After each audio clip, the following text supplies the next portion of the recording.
Hey, this is Sammy Obeid, and welcome to Figure Blast, your grandma's favorite show. And I know that because I was with her last night. On the phone, we talk. Yeah, summer's in full swing, and it's the perfect time to plan a trip to the beach, throw a pool party, or wonder if you're gonna die alone. That's right, it's wedding season! In fact, data from the Wedding Industrial Complex shows that May through October are the prime months for tying the noose. It's not. Tying the knot. Notice that wedding bookings peak in October and are lowest in January. Maybe related to temperature?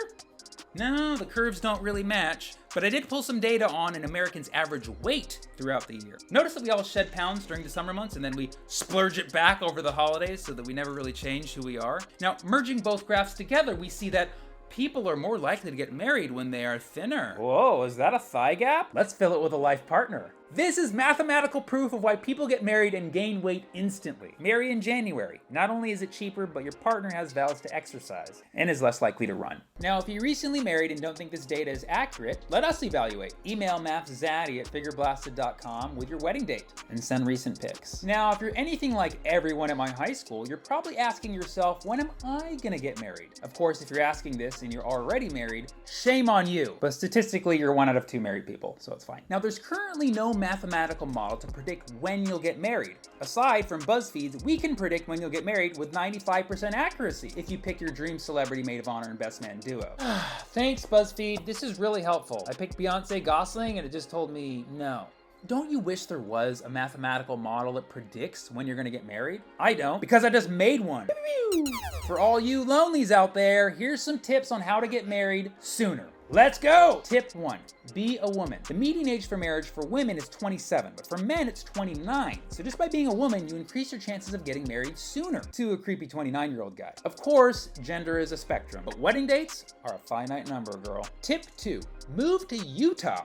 Here's a map of the United States by median age of marriage, of which Utah is the lowest. Surprise! Why waste your 20s on being single when you can get married right now in Utah? Get off Bumble and go straight to the Beehive State. Or in a close second, the state right above it. You know the saying, don't be a hoe, go to Idaho. If you're in even more of a rush, move to Chad, where mean age of marriage is 19 and a half. And it doesn't help that the country has both the name and shape of a college boy. I know, adolescent marriage is not a joke, but Chad also has the world's lowest life expectancy, 50.6. So, in their defense, they gotta hurry up. That said, if you want to whore around for a while, New York City! Yes, the Big Apple is full of seed. Tied with Massachusetts, because not getting married is the new American Revolution. Not ready to park your car in the garage, so you park it in the backyard because you're a wicked smack. I'll stop. And pretty much all the northeastern states, making New England the slutty region of the US. How about that clam chowder? Ooh, and if you want to be a super whore, move to Sweden.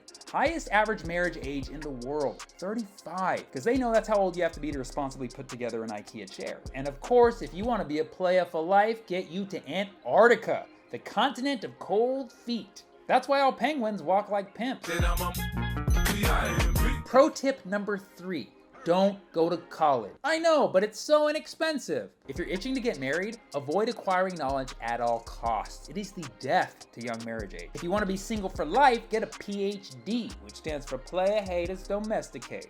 Tip 4, visit Vegas as much as possible. The rate of marriage in Nevada is 4 times the national average. So just by being in Vegas, you quadruple your chances of getting married to a high-quality prostitute. High-quality person. And finally, the most important tip, settle. In a recent survey, it was revealed that the most common reason people don't get married is that they haven't found the right person. But by simply accepting the person you're with right now as they are, you nearly double your chances of getting married. Sure, they may be unemployed or don't smell ideal or they tell really bad dad jokes. But you know what's worse? A few extra years of living in the sheer agony of not being married. Plus, nothing bad has ever come from settling. And note, all of this data is for your first marriage. For second, third, fourth, sky's the limit, baby. Just ask most celebrities. So, in sum, here's how to predict when you'll get married. Find your location on this map. Subtract 1 if you're female, add 1 if you're male. Add 2.5 if you went to college, subtract 2.5 if you did not. Subtract 2 if you're headed to Vegas this weekend, add 5 if you're not willing to settle. If you are willing to settle, the answer is your current age. Take that, BuzzFeed! And trust me, I have no stake in this. I'm never getting married because I'm a mathematician and we only do models. Hey, boo. Hey, Matt Zaddy. This grandma is ready to get figure blasted. Who the f*** are you talking to now? What the business is it of yours? Really? We shouldn't have gone to Vegas 60 years ago. That was a gamble I lost. I shouldn't have left New York. I shouldn't have left Massachusetts. I could have gotten a PhD. You couldn't get past Oh, kindergarten. really? Oh, really? Really? I shouldn't have settled,